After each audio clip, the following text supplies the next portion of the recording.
Christ est la lumière du monde, que sa gloire couvre la terre, puissance infinie qui libère. Son nom est saint, son nom est saint. Il est saint, son nom est saint, son nom est saint. Il est saint, Christ est la lumière du monde, que sa gloire couvre la terre, puissance infinie qui libère. Son nom est saint, il est saint, son nom est saint, il est saint, Christ est saint.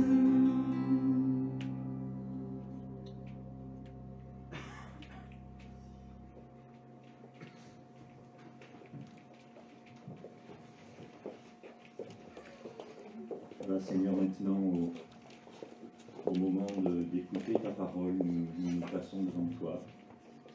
Nous te prions d'ouvrir nos cœurs, comme on a lu dans Ésaïe, nos mains, nos genoux, nos pieds, comme tu l'as fait pour Jean ce matin, nos chevilles, notre cœur entier, pour écouter ta voix et mettre en pratique ce que tu nous demandes.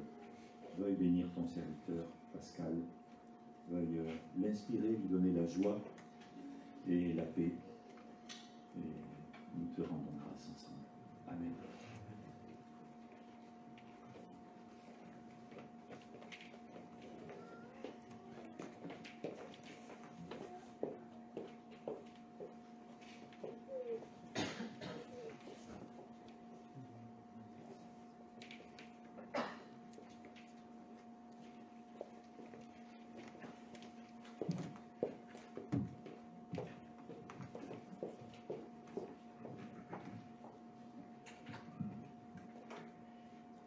Voilà, toujours heureux de se retrouver pour ce temps devant notre Seigneur, pour le louer, l'adorer pour ce qu'il est, mais aussi pour ce qu'il fait. Notre Frère nous a donné un exemple, que notre Dieu est toujours autant grand et puissant. Et parfois nous avons tendance à l'oublier. Et donc ce matin, je partagerai avec vous un texte assez compliqué, et assez difficile. Peut-être qu'on ne lit pas toujours dans la joie ce texte, mais la Bible est constituée de paroles qui nous font du bien et d'autres qui parfois nous peuvent hérisser nos cheveux. Pour ma part, ce n'est pas le cas, mais pour ceux qui en ont. Donc nous sommes dans cette période d'Halloween.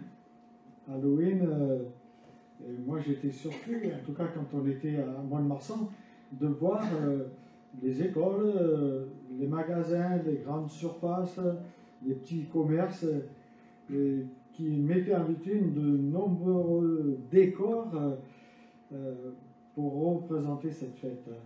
Cette fête qui est d'origine celtique, nous le savons tous, sous le nom de Samhain.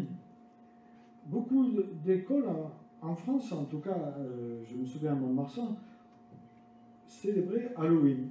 Ça m'a un peu surpris, puisqu'on est dans un pays laïque, je ne sais pas, j'ai trouvé ça un peu bizarre, contradictoire en tout cas. Et le soir même d'Halloween, nombreux ont été ceux qui se sont déguisés, des petits, des grands, même des adultes, pour passer de maison en maison, afin de demander des bonbons. Halloween est finalement rentré dans les mœurs en France, finalement. on s'aperçoit que petit à petit, elle fait son chemin, cette fête. Et beaucoup de gens, de chrétiens, ne voient pas le problème de fêter Halloween. Alors je ne suis pas là pour vous dire il faut fêter, il ne faut pas fêter, c'est à vous de voir. Hein. Mais en tout cas, c'est vrai que c'est rentré dans nos mœurs. Il est très étonnant de voir tant de nombreuses personnes fascinées par l'horreur de la mort, parce que Halloween, c'est la mort. Hein. Et que ce soit même Halloween, mais les jeux vidéo aussi sont très violents, et sanguinolents, ou même les films d'horreur, où on présente la mort, et même les dessins animés. L'amusement des enfants comme des adultes est devenu, il semblerait, plus avide du monstrueux. Il faut toujours plus de sensations fortes. Et finalement, on rit de la mort et on finit par plus savoir où est le bien, où est le mal dans tout ça. C'est pour ça que j'aimerais lire 2 textes assez courts. Le premier, c'est dans Deutéronome 18, au chapitre 10, ce deuxième livre de la loi qu'on appelle, hein, qui est intitulé. Il nous est dit, lorsque vous serez entrés dans le pays que l'Éternel votre Dieu vous donne, ou lorsque vous serez chrétien, on peut faire le parallèle, hein, n'allez pas imiter les pratiques abominables des peuples qui habitent actuellement. Qu'on ne trouve chez vous personne qui n'immole son fils, sa fille par le feu, personne qui pratique la divination, qui recherche les présages, consulte les augures ou s'adonne à la magie, personne qui jette des sorts, consulte les spirites et les devins ou interroge les morts. Car le Seigneur a en abomination ceux qui se livrent de telles pratiques, et c'est parce que les peuples qui habitent le pays où vous allez entrer s'y adonnent que l'Éternel, votre Dieu, les a dépossédés en votre faveur. Quant à vous, soyez irréprochables envers l'Éternel, votre Dieu. Irréprochable, ça signifie attaché à votre Dieu. Et puis un autre texte, dans Matthieu chapitre 8, Jésus parle d'un engagement pour le suivre.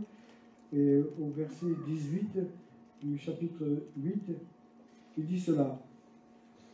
Lorsqu'il est entouré de cette foule nombreuse, il donna ordre à ses disciples de passer de l'autre côté du lac. Un spécialiste de la loi s'approcha et lui dit, « Maître, je te suivrai partout où tu iras. » Jésus lui répondit, « Les renards ont des tanières et les oiseaux du ciel des nids, mais le Fils de l'homme n'a pas d'endroit où reposer sa tête. » Seigneur, lui dit un autre, qui était un de ses disciples, « Permets-moi d'aller d'abord enterrer mon Père. » Jésus répondit, « Suis-moi et laisse à ceux qui sont morts le soin d'enterrer leurs morts. » Voilà le chrétien et Halloween. Comment se positionner? Rejeter, encourager? Où se trouve l'équilibre pour nous? Et il ne s'agit pas ici de viser qui que ce soit, hein, loin s'en faut. Mais nous avons eu des enfants, nous avons vécu aussi ces mêmes choses, et ça n'a pas été simple pour nous. Et je pense que ce n'est pas simple pour les parents de chrétiens. Mais je reviens sur ce livre de la deuxième loi où il ne parle pas à la légère de tout ce qui concerne, on pourrait dire, les choses occultes. Au contraire, il nous met sérieusement en garde contre ces puissances spirituelles qui peuvent avoir un impact non seulement sur nous, mais aussi sur notre entourage. Nous savons que la plupart, pour ne pas dire beaucoup de gens, ou presque tous, fêtent Halloween, sans vraiment connaître l'antichambre de cette fête où le diable sait se faire oublier des hommes. On dit qu'il est le professionnel de la dérision. C'est son rôle. Car il sait se faire oublier des hommes afin de mieux les entraîner dans le mensonge. Il est un expert de la manipulation, et nous le voyons tout le long de l'Écriture. car il arrive à tourner le bien en mal et le mal en bien, et rend même amusant ce qui est monstrueux. Et ça, pour moi, c'est incroyable. C'est vrai qu'on est des saints, c'est-à-dire consacrés à Dieu, mais on s'aperçoit que le monde, les médias, la télé, notre entourage et même notre famille peut avoir un impact sur nous et nous formater finalement. Depuis toujours, le diable fait croire que les morts peuvent communiquer avec les vivants plutôt que les vivants peuvent communiquer avec les morts par le biais de pratiques spirites ou alors par un culte qu'on adresse aux défunts. Et il a soumis ainsi ce désir qui est dans l'homme, hein, de revoir celui ou celle qui nous a quittés. En fait, il s'est joué avec notre corde émotionnelle, cette corde qui est si sensible et qui nous fait perdre parfois la raison.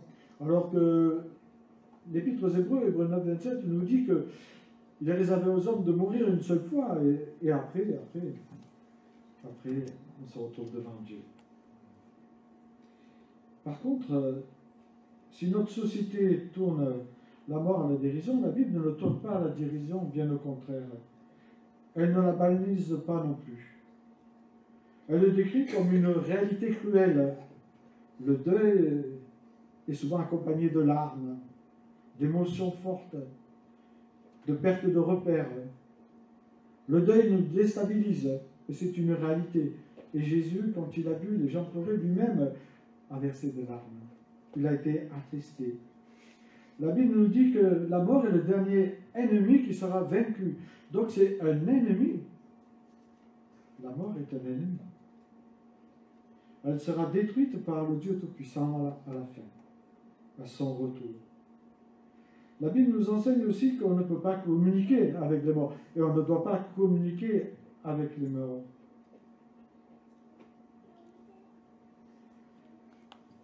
Dieu le condamne fortement. L'Écriture est claire dans de nombreux passages, que ce soit Deutéronome, Lévitique, Ecclésiaste. Il y a beaucoup de passages qui condamnent cela. Parce que Dieu ne veut pas que nous soyons en danger. Il ne veut pas que nous nous mettions en danger. Et dans Halloween, on banalise la mort en déguisant les enfants en divers personnages comme des fantômes, des vampires, sorcières, etc.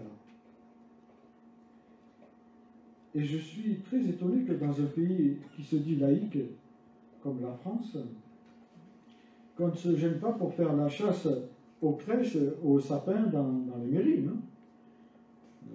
Gare aussi aux crèches qui sont dans les mairies. Qu'il y ait un tel engouement pour cette fête religieuse d'Halloween. Ça me surprend. À Mont-de-Marsan, certaines classes étaient orientées vers Halloween Party. Alors, je n'ai pas regardé ce que c'était, mais en tout cas, on préconisait aux enfants de faire une Halloween Party. Je ne vois pas le rapport avec l'école, mais bon, c'était souvent des livres de sorcières qu'on leur donnait, soit disant que ça les inspirait, des histoires de vampires, enfin tout ce qui est monstrueux, quoi. De quoi les inspirer. Je n'ai pas eu besoin de ça pour être inspiré. En tout cas, chacun le voit comme il veut. La mort est tournée en dérision. On voudrait nous faire croire que la mort, c'est pas grave, que la séparation n'est pas grave, qu'après, en fait, il n'y a plus rien, alors qu'on sait qu'il y a quelque chose. Pourquoi arriver alors de la mort? Tout simplement, le diable essaie d'éloigner les hommes de la vérité. Il essaie de les éloigner de sa lumière. C'est son objectif, au travers de toutes ces fêtes ténébreuses. Sous le couvert de fêtes et de jeux, le diable devient quelqu'un de sympathique. Il est sympathique et même attirant, mais méfiez-vous, c'est un tyran. On ne joue pas avec le diable, car qui s'y frotte s'y pique, je dirais. C'est un constat, pour moi, cette fête est très macabre, parce que dans certains pays comme le Brésil, et travaillant avec des jeunes missionnaires d'Amérique du Sud, ils nous expliquent comment ça se passe là-bas, que ce soit au Brésil, au Mexique, au Guatemala, ou dans d'autres régions acadiennes, qui est français. On fait encore des sacrifices d'animaux. à ça, et dans divers endroits, c'est la célébration du satanisme. On va jusqu'à même sacrifier des enfants ou des adultes dans certains pays d'Afrique. En Sierra Leone, une sœur m'avait rapporté ce qui s'était passé. Nous croyons combien la fête de Samhain peut devenir alors un piège pour ses protagonistes. Un mensonge qui veut nous écarter de la vérité, celui qui est le chemin, la vérité et la vie.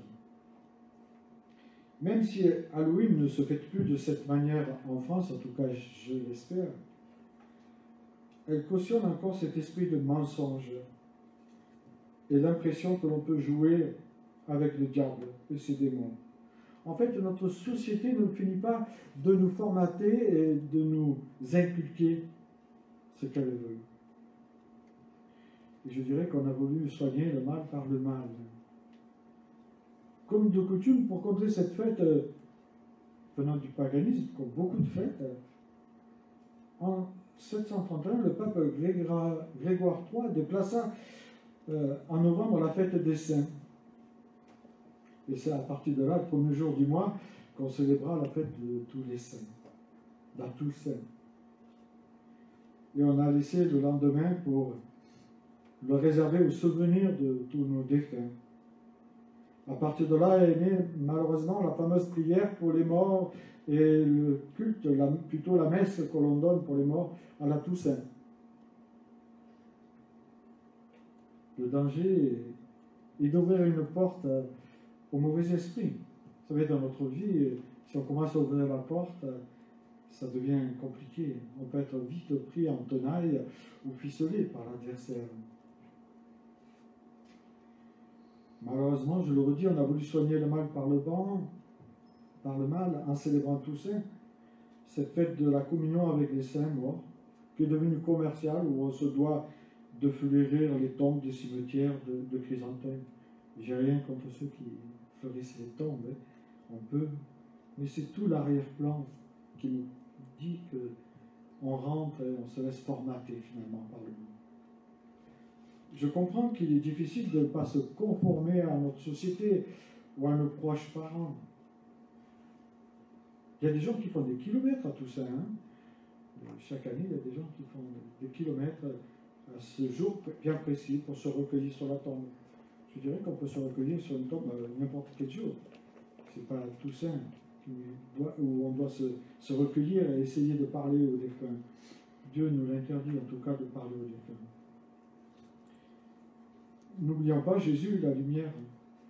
Dieu n'est pas le Dieu des morts, mais le Dieu des vivants. Dieu n'interdit pas qu'on se rende au cimetière, d'ouvrir les tombes de nos proches qui nous ont quittés. Il nous met en garde de ne pas aller auprès de celles-ci pour leur parler, en tout cas pour essayer d'avoir ce contact avec eux. Parce que le diable sait se déguiser en ange de lumière. L'apôtre Paul nous le dit dans l'Épître aux Corinthiens, la 2e, chapitre 11, il nous dit que le diable sait très bien se déguiser. Et on ne peut plus parler à ceux qui nous ont quittés. Et beaucoup de textes de l'Écriture nous disent qu'après la mort, il y a une séparation qui se fait. Et je crois que dans l'éducation des enfants, il est important que nous ne plions pas de fausses idées dans leur esprit. L'Écriture nous dit, initie le jeune enfant à la voie qu'il doit suivre. Et quand il sera vieux, ça ne cartera pas. Il s'en souviendra de ce que vous aurez apporté à vos enfants, même si pour un temps ils peuvent rejeter. Nous pouvons leur faire plaisir tout en célébrant, entre guillemets, Halloween, mais d'une manière qui peut interpeller nos contemporains. C'est-à-dire profiter de cette occasion pour expliquer à vos enfants l'origine de cette fête. Et pourquoi vous n'êtes pas d'accord. Mais aussi l'occasion de donner aux enfants qui tapent aux portes, en tout cas, moi il y en a point qui ont tapé à ma porte, leur donner un tract, ou alors un petit manga. C'est sympa les petits mangas. Les jeunes en principe, ils aiment ça. Donc on en a acheté plusieurs pour que vous puissiez en donner, si vous voulez en donner, à ceux et celles qui fêtent Halloween, leur apporter la lumière au lieu des ténèbres. À la sortie, vous aurez toute une pile de livres que vous pourrez prendre pour offrir à ceux qui fêtent Halloween sans savoir ce que c'est. À cette période d'Halloween, on pourrait se poser la question, mais qu'est-ce que représente pour nous, en tant que chrétiens, le 31 octobre? Vous ne savez pas quelle fête c'est pour les chrétiens? Je ne parle pas d'Halloween, hein? Nous ne nous égarons pas.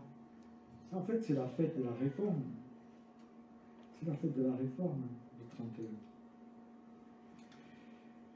La liberté qu'on a obtenue par ceux qui ont versé leur sang. La fête de la Réforme fut un des tournants majeurs de notre histoire, de notre société, de notre humanité. Ça a été un réveil spirituel où on est revenu à la parole. Et peut-être que nous avons besoin de revenir à la parole. Peut-être que nous avons besoin d'être réveillés. Que le Seigneur nous réveille, nous donne cette soif de l'Écriture, cette soif de se retrouver, cette soif de le louer, de l'adorer comme il est. Et ce réveil a produit un changement dans la société. Et ce réveil peut produire un changement dans notre vie. Alors, profitons de cette opportunité pour faire briller la lumière de Jésus. Jésus qui a dit, je suis la lumière, celui qui me suit, il parle de le suivre, ne marchera pas dans les ténèbres, mais il aura la lumière de la vie. Alors, on peut être scandalisé devant cette fête, ou alors choisir de s'en servir pour célébrer la vie plutôt que la mort. Vous savez, il y avait la mission MSD, ce qui est dit trésor caché. Ils vendaient des petits bonbons avec des versets bibliques. Et c'était très intéressant parce que s'il y avait des enfants qui venaient à votre porte, vous leur donnez ces bonbons et vous leur disiez, il y a un petit verset pour toi. Et donc, je ne sais pas s'ils le font encore aujourd'hui, mais je sais qu'à l'époque, on en avait, nous, pour en offrir. Et donc, c'était très intéressant. Il ne suffit pas de se mettre, on veut dire, en marge de la société, mais essayer justement de profiter de ces occasions que nous avons pour annoncer l'Évangile. Oui, Halloween peut être une bonne opportunité pour parler de la vie éternelle, parler de notre Dieu qui a vaincu la mort, qui s'est offert. C'est une possibilité pour nous de semer l'espoir là où il y a le désespoir, d'apporter l'espérance là où il n'y a plus d'espérance. Car derrière cette fête se cachent de véritables besoins spirituels. Si les gens font cela, c'est parce qu'ils ont besoin spirituels. En tant que chrétiens, est-ce que nous allons répondre à ces besoins spirituels? Est-ce que nous saurons répondre à ces besoins? Vous savez, les gens qui partent à droite et gauche, qui font n'importe quoi, ils sont dans une recherche spirituelle.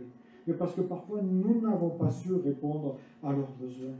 Et nous devons demander au Seigneur qu'il nous donne vraiment l'inspiration pour répondre à tous ces besoins de notre société. Osons sortir peut-être de notre zone de confort où on ne veut pas être trop bousculé. Osons piétiner nos peurs et demandons au Seigneur sa toute-puissance pour peut-être aller à la rencontre, ou peut-être rencontrer, si les enfants viennent vers nous, ou les parents, sur leur terrain, leur parler de ce qu'est Halloween pour nous et pourquoi nous ne le fêtons pas, pourquoi nous ne voulons pas le célébrer, pour qu'ils connaissent vraiment celui qui nous a donné la paix, celui qui nous a donné la joie, cette bonne nouvelle de l'Évangile. Car nous savons que Dieu a un immense amour pour tous ceux qui se perdent, pour tous les perdus. Nous savons aussi qu'avec l'aide de Dieu, il est toujours possible de transformer quelque chose de mal en bien. L'Écriture nous le rappelle. Je vous invite à prier que nous puissions nous placer les uns les autres devant Dieu. J'ai demandé qu'il nous donne l'équilibre. Il ne s'agit pas de condamner ceux qui font Halloween sans le savoir, ou ceux qui se sentent poussés à le faire. Il s'agit de trouver cet équilibre que Dieu veut que nous ayons afin de proclamer sa parole dans nos vies et autour de nous. Seigneur, merci pour ta parole qui nous invite justement à te suivre. Toi qui es la lumière, toi qui nous as sortis des ténèbres, tu nous invites à ne pas ouvrir ou à entrouvrir même une porte ténébreuse afin de ne pas nous laisser piéger par l'adversaire. Donne à chaque parent la pédagogie, l'amour, la sagesse pour aider leurs enfants à mieux saisir cette fête, ce qu'elle est, ce qu'elle présente réellement. Donne-leur tout l'amour nécessaire.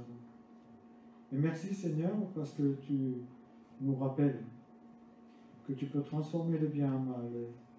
Et nous voulons proclamer, Seigneur, dans nos vies, que ta lumière resplendisse, afin que le monde voie et croie que tu viens à nous. Nous te demandons de nous réveiller aussi, Seigneur, de ne pas nous laisser balloter par tout vent de doctrine ou toute idée de notre monde. Donne-nous de ne pas nous laisser nous conformer à ce qui n'est pas conforme à ton écriture. Et apprends-nous à être ces témoins, puisque nous sommes tes enfants, puisque nous sommes des saints consacrés à toi, que nous le vivions. Donne-nous ce vouloir et ce faire, et ne permets pas que nous ressortions comme nous sommes engendrés, mais qu'au contraire ta parole travaille tout au long de la semaine en nous, en tous ceux qui écoutent, et qu'elle produise le fruit qu'elle doit produire, pour ta gloire seule, Jésus-Christ. Amen. Je vous invite à reprendre le chant